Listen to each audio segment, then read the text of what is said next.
78 કરોડના ટર્નઓવરમાં એક હતું શાસન, 400 શિક્ષકોએ છેડ્યો જંગ.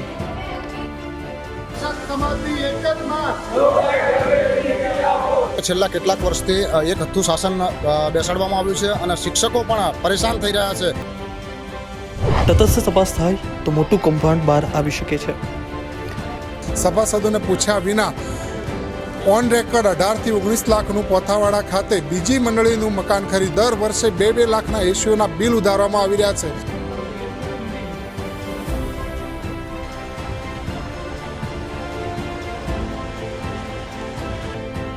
શિક્ષકોએ મંડળી ખાતે સાધારણ સભા બોલાવવાનો મેસેજ કરતા સત્તાધારીઓએ પોલીસ બોલાવી લીધી. માહિતી લેવા જઈએ તો અમને પોલીસ કેસની ધમકી આપે છે. માહિતી લેવા જતા ડર લાગે છે, કારણ કે પોલીસ કેસની વારંવાર લોકો ધમકી આપે છે. દાંતીવાડામાં આવેલી પ્રાથમિક શિક્ષકોની ધિરાણ મંડળીમાં મંડળીના નામે લાખો રૂપિયા વેડફાયા હોવાનો આરોપનો સૂર ઉઠ્યો છે. સભાસદોને પોતાની થાપણો સુરક્ષિત ન હોવાનો ડર પેદા થયો છે. 2015માં કોઈ જાણ કર્યા વિના અને સાધારણ સભા બોલાવ્યા વિના જ 19 લાખનું મકાન ખરીદી લેવાયું અને તેમાં દર વર્ષે 2 લાખના વીજ બિલ ઉધારી દેવામાં આવ્યા છે.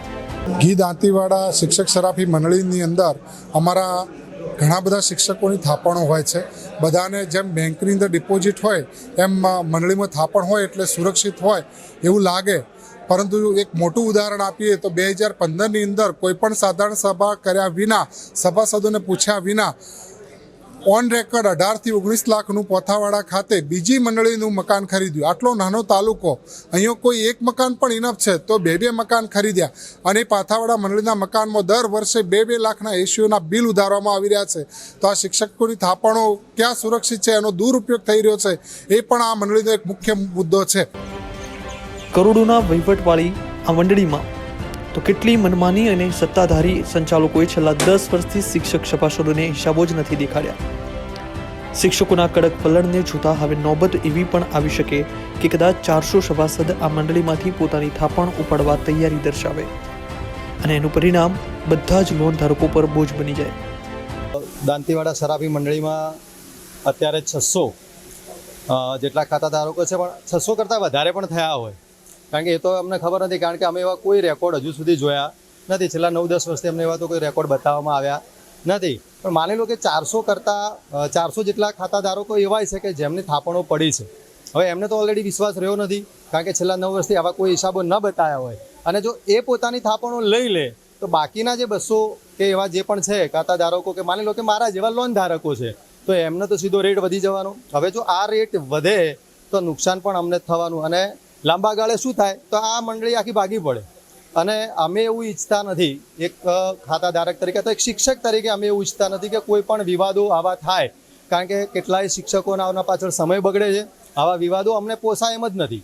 પણ એક શિક્ષક સમાજની જો લાગણી દુભાતી હોય તો એની મદદે બીજા બાકીના જે શિક્ષકો અત્યારે કામ કરી રહ્યા છે, કેટલાય આજે આ કોલ્ડ સ્ટોરેજ ઉપર પણ ખાસા બધા શિક્ષકો, લગભગ 300 થી 350 જેટલા શિક્ષકો અહીંયા ભેગા થઈ અને એક જ અવાજે અમે બધા વિનંતી કરીએ છીએ કે ભાઈ રજિસ્ટ્રારશ્રી અહીંયા આવે અને એનો કોઈ નિર્ણય લે કે જેથી કરીને ભવિષ્યમાં આ મંડળીને કોઈ નુકસાન ના થાય, શિક્ષક સમાજ જે છે, ખાતાધારકો જે છે, સભાસદો જે છે, એમને પણ કોઈ નુકસાન ન થાય. એટલે અમે એ પણ ઈચ્છીએ છીએ.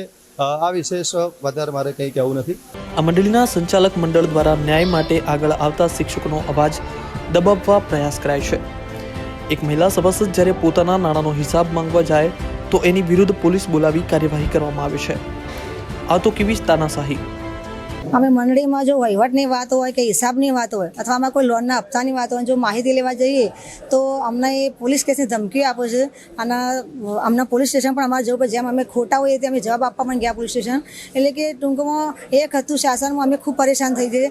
માહિતી લેવા જતાં ડર લાગે છે, કારણ કે પોલીસ કેસની વારંવાર લોકો ધમકી આપે છે અને પોલીસ સ્ટેશનમાં જવું પણ પડ્યું. એટલે એક શિક્ષક તરીકે અમને લાંછન હોય ને એ ટાઈપનું અમને લાગે સાહેબ. પટેલ ભગવતીબેન મોહનભાઈ, બનાસકાંઠા જિલ્લા રજિસ્ટ્રાર આપ સત્તાધિકારી સંચાલક મંડળને તો વર્ષોથી સાંભળી રહ્યા છો, પરંતુ આ પીડિત શિક્ષક સભાસદોની વેદના પણ સાંભળો અને સરકારની વ્યાખ્યા પૂરી પાડતા એમની માંગણી સાંભળી લોકશાહી ઢબે ચૂંટણી યોજી વિવાદનો અંત લાવો, જેથી શિક્ષકોને શાળાથી વંચિત ન રહેવું પડે અને બાળકોને ભણતરથી દાંતીવાડા તાલુકાના શિક્ષકોની જે મંડળી છે અને જે મંડળી છે એ 700થી પણ વધુ સભાસદો ધરાવે છે અને વર્ષનું જે ટર્નઓવર છે એ 50 કરોડથી પણ વધારે છે અને આ મંડળીની અંદર હવે સત્તાનું ભૂત ધૂણ્યું છે અને જે પૂર્વ ચેરમેન હતા આ મંડળીના એ વિવાદોમાં પડ્યા છે અને કાયદાની ચુંગાલમાં ફસાયા છે અને એમની ગેરહાજરીમાં હવે ફરીથી શિક્ષકોએ પોતાની માગો સાથે અવાજ ઉઠાવ્યો છે. તો આવો જાણીએ આ મંડળીને લઈ શું વિવાદ છે. શું છે તમારી મંડળીમાં વિવાદ? જી, દાંતીવાડા તાલુકા શિક્ષક સરાફી મંડળીની અંદર છેલ્લા 10 વર્ષથી કોઈ પણ સાધારણ સભા બોલાવવામાં આવી નથી. કોઈ દિવસ સભાસદોને ભેગા કરવામાં આવે નથી, એમને વિશ્વાસમાં લેવામાં આવે નથી. જ્યારે કરોડોનું ટર્નઓવર કરતી આ મંડળી હોય અને એની અંદર એક જ હતું શાસન છેલ્લા 10 વર્ષથી ચાલે છે. આની રજૂઆતો વારંવાર અમે રજિસ્ટ્રાર સાહેબશ્રીને પણ કરી છે, લેખિત પણ કરી છે, પણ અમને કોઈ ઉકેલ મળતો નથી. આ લોકશાહીની અંદર 10 વર્ષ સુધી જો ચૂંટણી પ્રક્રિયા ન થતી હોય તો આ તંત્રને અમે કહીને થાક્યા, પણ આનો કોઈ ઉકેલ આવતો નથી. અમારા શિક્ષકોના કરોડો રૂપિયા એની અંદર છે અને એનો વહીવટ કેવી રીતે થાય છે એ અમને શિક્ષકોને ખુદને ખબર નથી. સાધારણ સભાની અંદર એમ કહેવામાં આવે છે કે સાધારણ સભા ભરી, પણ ખરેખર જ્યારે શિક્ષકો બોનસ લેવા માટે જાય અથવા તો સોસાયટી ફરે અને વેકેશનની અંદર એમણે જાતે જઈ અને સહીઓ લીધેલી છે અને જો સહીઓ ન કરે તો ઘણા બધી રીતે શિક્ષકોને હેરાનગતિ પણ કરવામાં આવે છે. એટલે આ લોકશાહીનું હનન થઈ રહ્યું છે. અમારી એક જ માંગ છે કે લોકશાહી ઢબે માનનીય આદરણીય રજિસ્ટ્રાર સાહેબ અમને આનું ઇલેક્શન આપે અને ઇલેક્શન કરાવી અને જે ચોક્કસ જે સાચું હોય એ સાબિત થાય એવી અમારી તમામ સભાસદોની માગણી છે.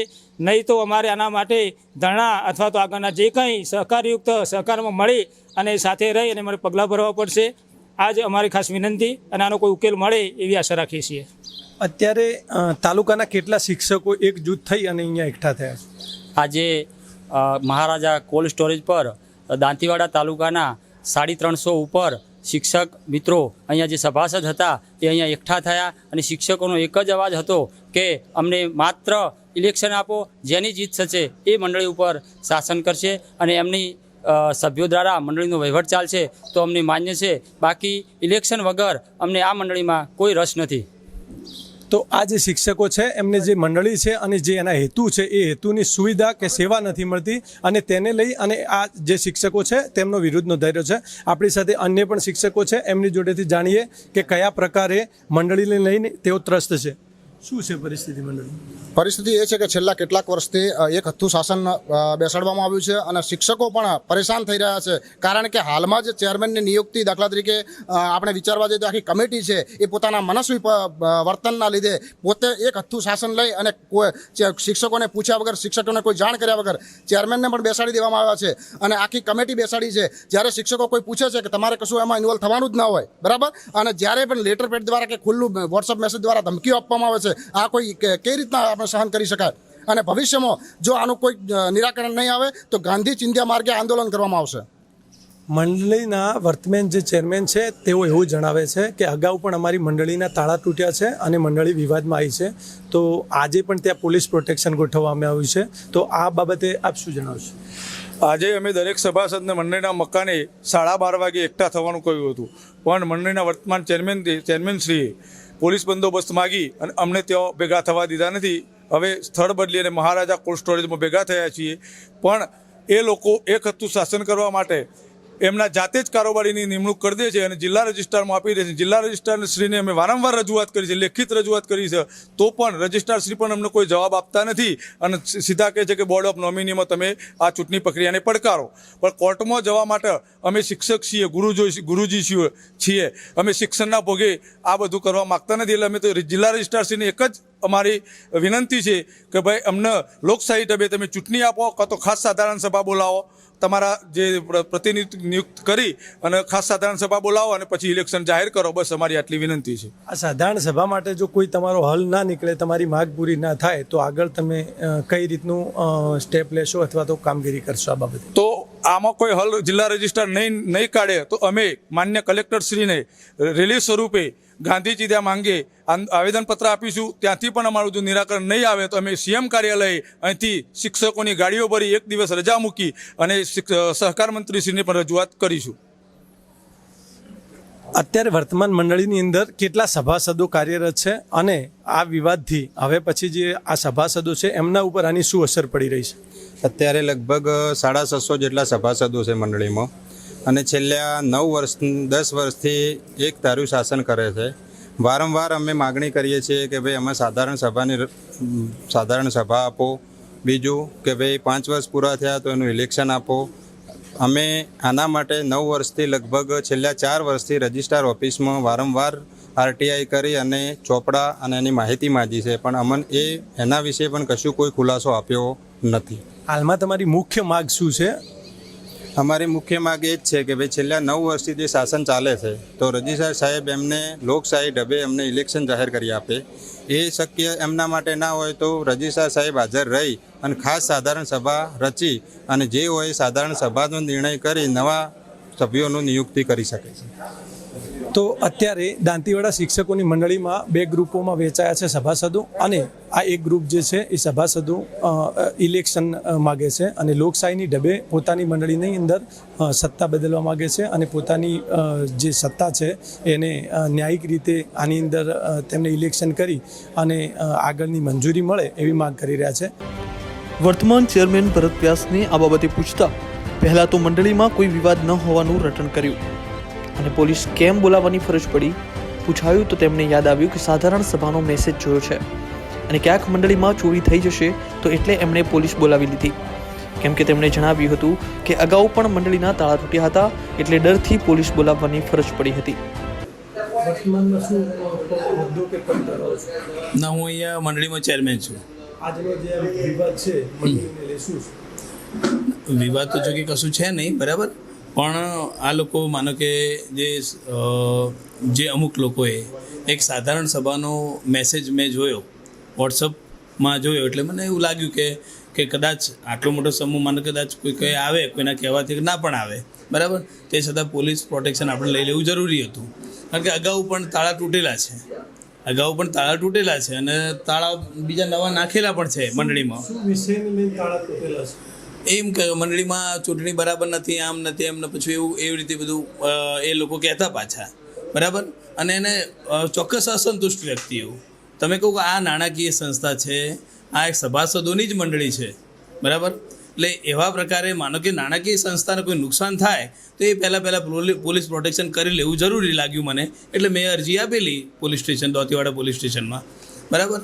બાકી બધું વ્યવસ્થિત ચાલી રહ્યું છે. પોલીસ પ્રોટેક્શન માટે ક્યારે માગણી કરી? સવારે જ મેં, કારણ કે સાંજે મેં વોટ્સઅપ જોયું, રાત્રે વોટ્સઅપ જોયું, એટલે મેં અરજી ટાઈપ કરી અને સવારે મેં અરજી આપી.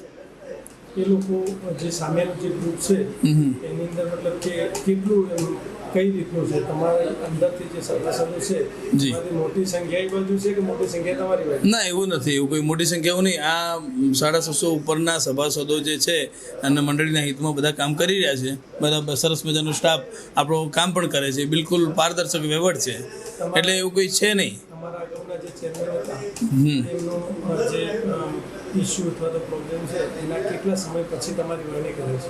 એટલે મંડળીને એને કોઈ લેવા દેવા નથી. જે ઇસ્યુ બન્યો એને મંડળીને એને કોઈ લેવા દેવા જ નથી.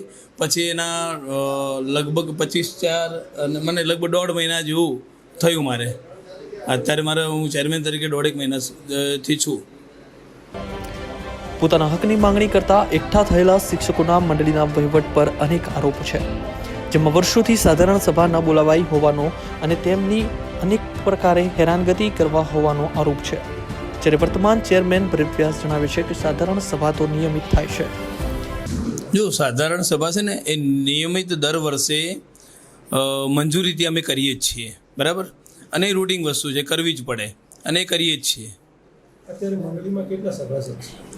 આજે લગભગ ચાવડાજી 634 છે.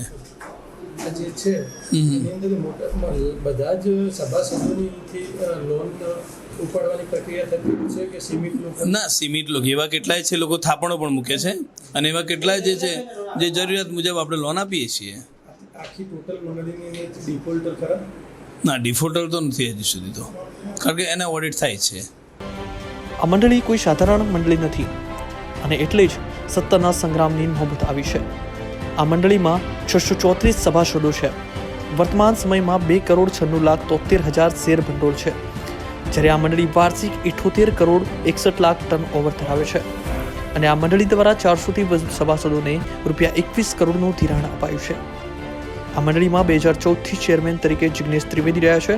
તેમની પર અગાઉ પણ મંડળીમાં ગેરરીતિના આક્ષેપો થયા છે. ચૂંટણીની માંગ કરાઈ છે, પરંતુ તે શાસન બદલાયું ન હતું. પરંતુ ચાલુ વર્ષે 2023ના 5મા મહિનામાં ચેરમેન જિગ્નેશ ત્રિવેદી પાસેથી વિદ્યાર્થી પાસેથી વધારાની ફીના નાણાંની રિશ્વત લેતા એસીબીના હાથે ઝડપાયા હતા. જે બાદ પણ આ મંડળી ખાતે સાધારણ સભા બોલાવ્યા વિના ચેરમેનની નિમણૂક કરાઈ હોવાના આરોપ સાથે વિવાદ ઊભો થયો છે અને સભાસદો ચૂંટણીની માંગ કરી રહ્યા છે.